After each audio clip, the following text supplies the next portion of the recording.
اللہ الرحمن الرحیم۔ تجھی کو حمد زیب ہے تو رب ذوالجلال ہے، ازل ابد عیانہا کمال لازوال ہے۔ لم یلد ولم یولد بے مثل بے مثال ہے، شعور کی مجال ہے تو ایسا ایک سوال ہے۔ عظیم ہے، قدیم ہے، کریم ہے، فہیم ہے، نعیم ہے، علیم ہے، رحمان ہے، رحیم ہے۔ سب سے پہلے میں انتہائی شکر گزار ہوں آگاہی والوں کا کہ جو نہ صرف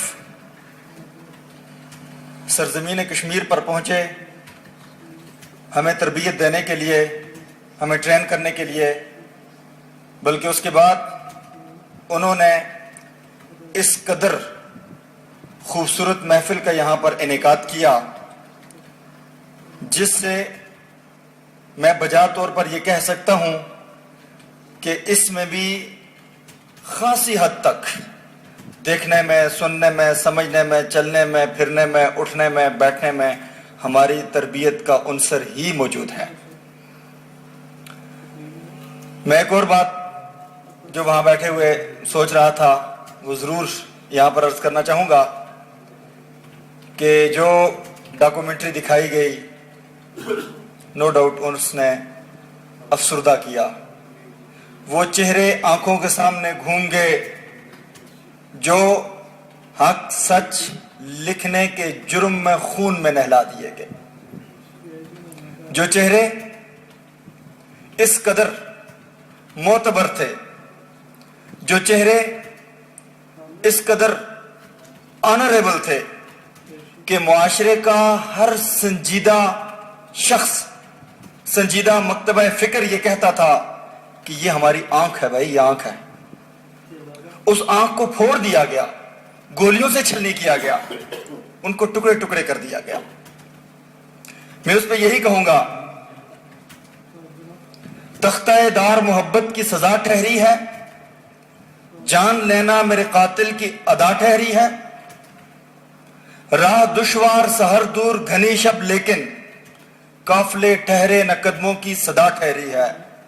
راز سیاد کے آثار چمن میں تھے افشاں، کیا خطا تھی جو بلبل کو سزا ٹھہری ہے۔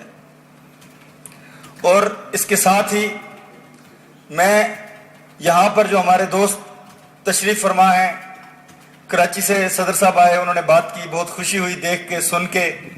ملتان سے اسی طریقے سے لاہور کے جو صدر صاحب انہوں نے بات کی، تو میں اس پہ بیٹھے ہوئے میرے ذہن میں یہی بات آ رہی تھی کہ ہماری مشکلات کا ذکر ہو رہا ہے، ہمیں قتل کیے جانے کا ذکر ہو رہا ہے، گولیوں سے چھلنی کیے جانے کا ذکر ہو رہا ہے، پھر بھی میں ان دوستوں کے چہروں پہ وہ حشاش بشاش نوری کرنیں دیکھ رہا ہوں، وہ جذبہ دیکھ رہا ہوں جسے دیکھ کے میں یہ کہہ سکتا ہوں کہ میں ایک دن ظلم کے چہرے کو آخر نوچ ڈالوں گا۔ میرے ہاتھ میں جگنو ہے، اندھیرا کچھ نہیں کہتا، تلاتم خود بخود بیتاب رہتا ہے سلامی کو، تیراک اگر اچھا ہو تو دریا کچھ نہیں کہتا۔ گرامی القدر واجب الاحترام میرے ہم قبیلہ کلم قبیلہ سے تعلق رکھنے والے دوستوں، جس طریقے سے یہاں پر بات ہوئی تھرٹس کی، ٹنگا پان دیاں گے، ہاتھ توڑ دیاں گے، جانتا نہیں سانو تو، ہوتا ہے ایسے۔ ابھی میں آ رہا تھا، ہمارے میرپور کے دوست یہاں پر تشریف فرمائے، میں بڑا شکر گزار ہوں، سچی بات ہے، آگاہی کا بھی، ان دوستوں کا بھی بڑا ٹائم نکالا، وقت نکالا، ساتھ آئے، کشمیر سے اپنی مصروفیات کو چھوڑا۔ تو سینئر دوست مکرمی استاد فرید العدم صاحب، ملک شہزاد صاحب، راجہ حبیب صاحب، سارے دوست میرے مجھ سے بہت بڑے، میں نے ایک ایک قدم پہ ان سے سیکھا۔ تو آتے ہوئے میں آج ٹی وی کے ساتھ بھی کام کرتا ہوں، ریڈیو کے ساتھ بھی، اور ظاہر ہے دونوں الیکٹرانک میڈیا ہیں، تو میرا ایک پروگرام چل رہا تھا ریڈیو کے اوپر، اور اس پروگرام کے بعد مجھے میرے سیل فون پر آج ہی آتے ہوئے دھمکیاں بھی ملی۔ میں نے ان سے کہا یار کرنا ہے جو کر لو، اگر ہم نے حقائق کو آپ سے ڈر کے چھپانا ہے تو ہم گھر بیٹھ جاتے، صحافت نہ کرتے۔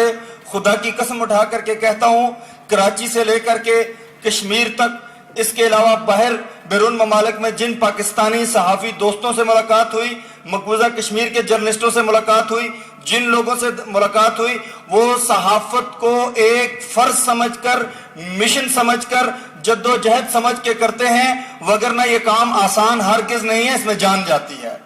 اور میرے دوستوں، یہ وہ لوگ ہیں جب خدا نہ خواستہ کہیں پہ اٹیک ہوتا ہے، بم پھٹتا ہے، سارے لوگ وہاں سے بھاگتے ہیں، ہر ایک وہاں سے جانا چاہتا ہے۔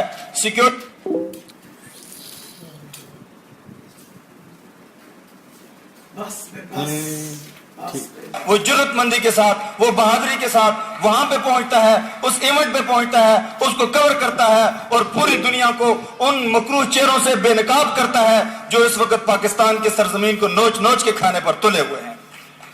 میں آزاد کشمیر کے صحافیوں کا ذکر کرنے سے پہلے یہاں پر چونکہ میں کشمیر پریس کلب سے آیا، ہم نے آزاد کشمیر پریس کلب نام نہیں رکھا، ہم نے کشمیر پریس کلب نام رکھا۔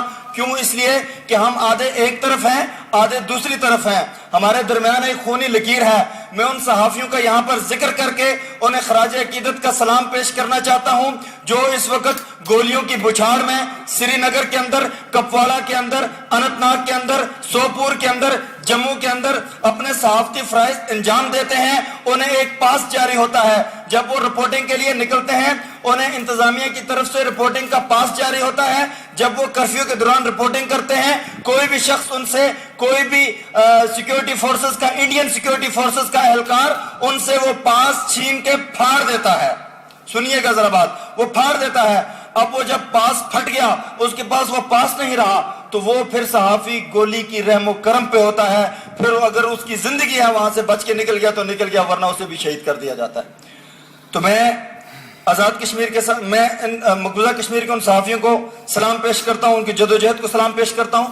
اور اس کے بعد آزاد کشمیر کے صحافیوں کے حوالے سے یقیناً جس طریقے سے یہاں پر پریزیڈنٹ کراچی پریس کلب نے بات کی، یقیناً اسی طریقے سے لاہور اور ملتان کے پریزیڈنٹ نے بات کی، بے شمار مسائل صحافیوں کو درپیش ہیں، لیکن آزاد کشمیر کے اندر جو صحافی کام کر رہے ہیں وہ بھی انتہائی مشکل حالات اور دشواریوں کا شکار رہتے ہیں۔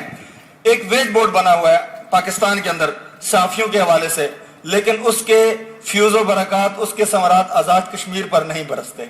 رحمتیں برستی ہیں تیری اغیار کے کاشانوں پر۔ تو اسی حوالے سے میں تھوڑا سا آگے چلتا ہوں کہ میں یہ یہاں پر اس آنریبل پلیٹ فارم سے حکومت پاکستان سے یہ مطالبہ کرنا چاہتا ہوں کہ جو ویج بورڈ ہے اس کا دائرہ کار آزاد کشمیر تک بڑھایا جائے، آزاد کشمیر کے صحافیوں کو اس سے مستفید کیا جائے۔ اسی طریقے سے میرپور اور مظفر آباد میں یہ دو بڑے آزاد کشمیر کے اسٹیشنز ہیں، یہاں پر چند صحافی تنخواہیں لیتے ہیں اپنے اداروں سے۔ وہ الگ بات ہے کہ ان کو پراپر آتی ہیں، دیر سے آتی ہیں، لیکن لیتے ہیں۔ لیکن بے شمار صحافی، سینکڑوں صحافی ایسے ہیں جو مفت کام کرتے ہیں اور معذرت چاہوں گا ادارے ان سے جبری مشقت لیتے ہیں، جبری مشقت کا کام کرواتے ہیں۔ میں یہ چاہتا ہوں کہ یہ سوچ بھی ختم ہونی چاہیے، حکومت کو اس سلسلے میں پالیسی اختیار کرنی چاہیے۔ جو حکومتیں آزاد کشمیر کے میڈیا، آزاد کشمیر کے اندر اخبارات میں اشتہارات جاری کرتی ہیں، وہ لاکھوں روپے کا بزنس منتھلی دیتی ہیں، اور وہاں پر تھوڑا سا یہ ریسٹرکٹ کر دیا جائے کہ جس ادارے کو آپ بزنس دے رہے ہیں اس کو ریکویسٹ کر دیں کہ آپ اپنے صحافیوں کو تنخواہیں دیں، تو یقیناً اس سے ان کی کارکردگی بھی بہتر ہوگی اور معاشرتی مسائل بھی اجاگر ہوں گے، اور اس صحافی کا گھر کا چولہا جلے گا، گھر کے راشن پانی کو اس کو فکر ختم ہوگی، تو وہ باہر آپ کو اچھی کارکردگی دے سکے گا۔ اسی طریقے سے آزاد کشمیر کے 4 اضلاع کے اندر پریس کلب کی بلڈنگز ہیں، باقی کسی بھی علاقے کے اندر پریس کلب کی بلڈنگ موجود نہیں ہے۔ وہاں پر پریس کلبوں کی یقیناً ضرورت ہے، سرکاری بلڈنگ کی ضرورت ہے، وہاں پر سرکار اس پر فوری طور پر توجہ دے۔ اس کے ساتھ ہی آزاد کشمیر کے اندر سرکار کی سرپرستی میں ایک نام نہاد پریس فاؤنڈیشن بھی قائم ہے، جسے ہمارے ہاں آزاد کشمیر کے صحافی اس کو مقدس گائے کہتے ہیں۔ اس پریس فاؤنڈیشن نے بالکل اپنے آپ کو بھی ڈیٹ رکھا ہوا ہے اور آزاد کشمیر کے صحافیوں کو بھی اس نے اس انداز سے وہ فائدے نہیں دیے، اور عرصہ دراز سے اس پریس فاؤنڈیشن کے انتخابات بھی نہیں ہوئے، جو اس امر کا تقاضا کرتے ہیں کہ انتخابات کروائے جائیں اور پریس فاؤنڈیشن کو صحافیوں کی فلاح و بہبود کے لیے کارآمد بنایا جائے۔ اور اس کے ساتھ ہی میرپور سمیت آزاد کشمیر بھر میں صحافی جو ہیں وہ عدم تحفظ کے شکار ہیں، اور جو مسائل پاکستان کے اندر، کراچی کے اندر جو مسائل پنجاب کے اندر خیبر پختونخوا کے اندر اور دوسرے علاقوں کے اندر آتے ہیں. میں آپ سے ایک بات یہاں پر ویری شارٹلی کلیئر کرنا چاہتا ہوں کہ جو ذہن سندھ کے وڈیرے کا ہے وہی ذہن کشمیر میں دور پہاڑوں پر بیٹھے ہوئے ایک بڑی برادری والے کا بھی ہے. اگر اس کے خلاف خبر لگتی ہے وہ کہتا ہے میں آپ کی ٹانگیں توڑوں گا, میں آپ کو قتل کر دوں گا, میں یہ کر دوں گا, میں وہ کر دوں گا. کوئی حکومت کی طرف سے کوئی پروٹیکشن نہیں ہے کسی بھی حوالے سے. اس پر بھی توجہ دیے جانے کی ضرورت ہے. آزاد کشمیر کے اندر کام کرنے والے صحافیوں کی کوئی انشورنس نہیں ہے, کوئی میڈیکل نہیں ہے, اور اس کے ساتھ ساتھ کوئی حکومتی سطح کے اوپر وہ سہولیات موجود نہیں ہے جو صحافیوں کو وہاں پر موجود ہونی چاہیے. اور اسی طریقے سے آزاد کشمیر کے اندر باقی جو صوبہ جات ہیں ان کے مقابلے میں آزاد کشمیر کے اندر کوئی بھی ایک سنگل صحافیوں کی رہائشی کالونی موجود نہیں ہے. اس حوالے سے اگر اس پر بھی تھوڑا سا کام کیا جائے تو یقیناً آنے والے وقت میں صحافی اچھا کام کر سکتے ہیں, اچھا رزلٹ دے سکتے ہیں. آخر میں ایک بات عرض کروں گا, چونکہ آزاد کشمیر کے مسائل کا ذکر یقیناً کرنا تھا اس لیے میں آپ سے بڑا معذرت خواہ ہوں, زیادہ وقت لیا آپ کا. میں آخر میں یہ عرض کروں گا کہ صحافیوں کی کیپیسٹی بلڈنگ کے لیے بہت بنیادی سطح پر آزاد کشمیر کے اندر اقدامات اٹھائے جانے کی ضرورت ہے. آزاد کشمیر کا ایک ضلع ہے میرپور آزاد کشمیر, جو کہ اگر میرپور کے اندر اگر کسی ایک شخص کے پلاٹ پر قبضہ ہوتا ہے, میرپور کے اندر اگر کسی ایک شخص کے ساتھ لڑائی ہوتی ہے, اس کی خبر سب سے پہلے لندن میں جاتی ہے, کیونکہ وہ میرپور کے بے شمار لوگ جو ہیں وہ برطانیہ میں سیٹل ہیں, برطانیہ میں آباد ہیں. پچھلے دنوں وہاں پر لوگوں کا کوئی مسئلہ تھا تو انہوں نے ڈائریکٹ انتظامیہ سے کہا کہ ہم ایک پروٹیسٹ میرپور کے چوک شہیدہ میں کریں گے, دوسرا پروٹیسٹ ہم 10 ڈاؤننگ اسٹریٹ کے باہر کریں گے, because we are British national, ہمارے پاس برٹش پاسپورٹ ہے, اس کے اثرات مرتب ہوتے ہیں. ہم بیٹھے ہوئے ہیں میرپور کے اندر, میرپور کے مسائل کو ہم جب ریپرزینٹ کرتے ہیں تو یقیناً وہاں پر بہت زیادہ کیپیسٹی بلڈنگ کی ضرورت ہے. میں تھوڑی دیر پہلے راجہ حبیب صاحب ہمارے سینئر صحافی ہیں اور یہ بات کہہ رہے تھے کہ وہ وقت گزر چکا کہ جب صحافی فیکس سے اور خبر لکھ کر کے فیکس کیا کرتے تھے اور فیکس کا سلسلہ کرتے تھے. اب بہت ایڈوانس ہو چکا ہے کام, ہر حوالے سے ہر نیج پر صحافیوں کی تربیت کی ضرورت ہے. میں شکر گزار ہوں آگاہی کا جنہوں نے اس سے پہلے بھی بہت اچھے طریقے سے صحافتی کارکردگی کو بڑھانے کے لیے پروگرامات کیے.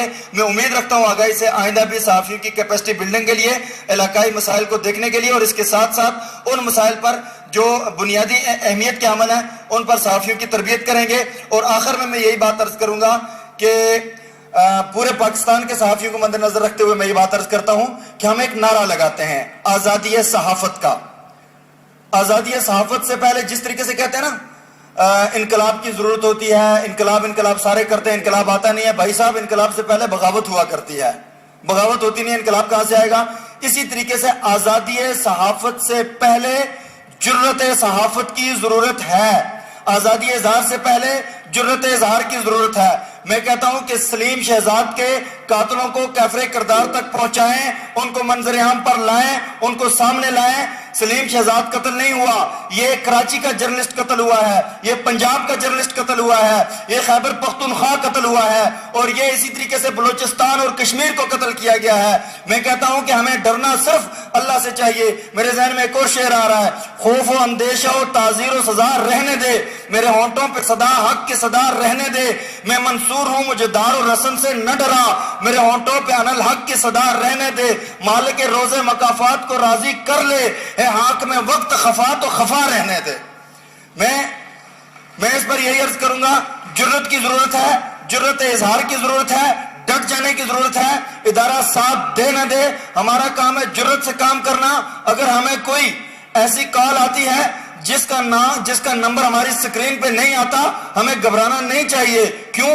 اس کے ہاتھ میں کچھ بھی نہیں ہے, ہمارے ہاتھ میں قلم ہے. ہمارے قلم کی نوک جب کاغذ کے وجود پہ بوسے لیتی ہے تو لفظ تشکیل پاتے ہیں. جب لفظ تشکیل پاتے ہیں, جملے بنتے ہیں, پیراگراف بنتے ہیں, کالم بنتے ہیں, تاریخ بنتی ہے. اس کے بعد مجھے گولی مار دو, ہم امر ہو جائیں گے, ہم ہمیشہ کے لیے زندہ اور جاوید بن جائیں گے.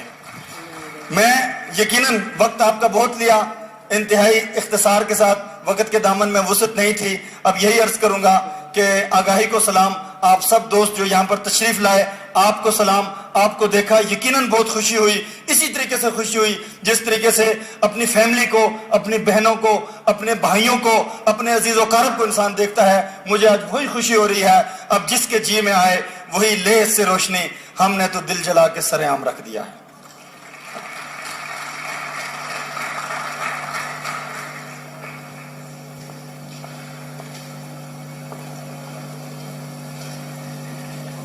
کشمیر پریس کلب کی نمائندگی کر رہے تھے رفیق مغل صاحب. میں اس وقت سٹیج پہ مدعو کروں گا سلیم شاہد صاحب کو, جو کہ کوئٹہ پریس کلب کے